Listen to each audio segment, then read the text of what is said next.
Shalom, selamat pagi pemirsa dan pendengar yang dikasihi Tuhan Yesus Kristus. Kita kembali merenungkan firman Tuhan di pagi hari yang teduh ini. Mari kita berdoa bersama-sama.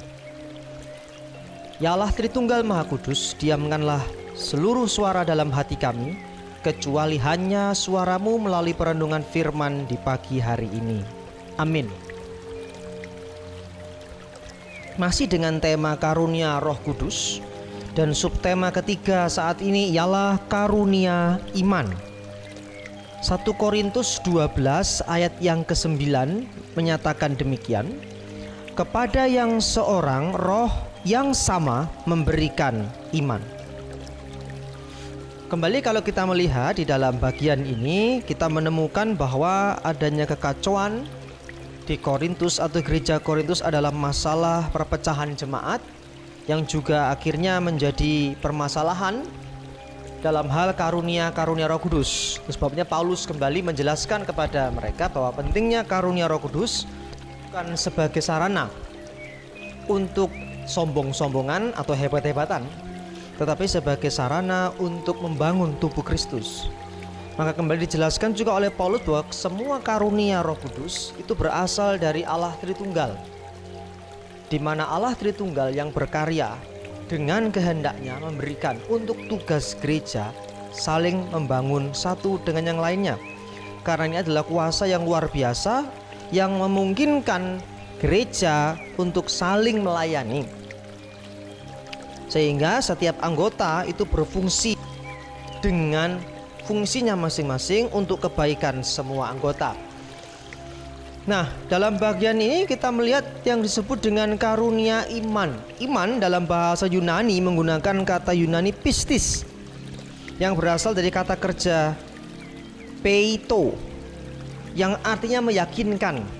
Dalam hal ini meyakinkan orang lain.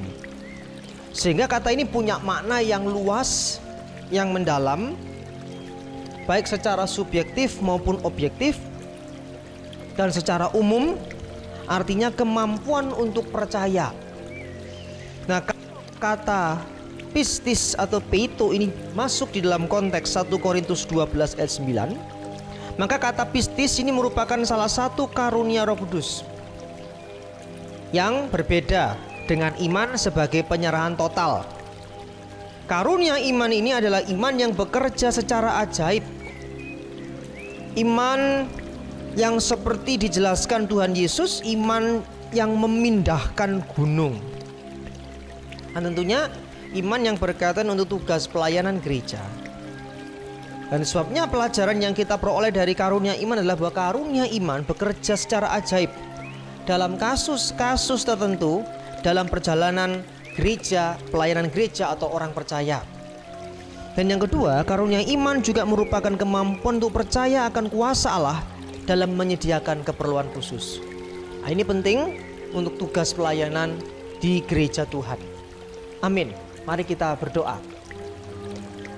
Terima kasih Tuhan untuk karunia iman yang Tuhan karuniakan bagi kami gereja Tuhan, sehingga melalui karunia iman ini kami dapat melihat karya Tuhan, percaya kepada Tuhan di tengah-tengah yang sulit, bahkan di tengah-tengah pelayanan.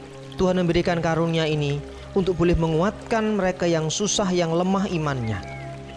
Kasih ya Tuhan, kami berdoa dan mengucap syukur. Amin.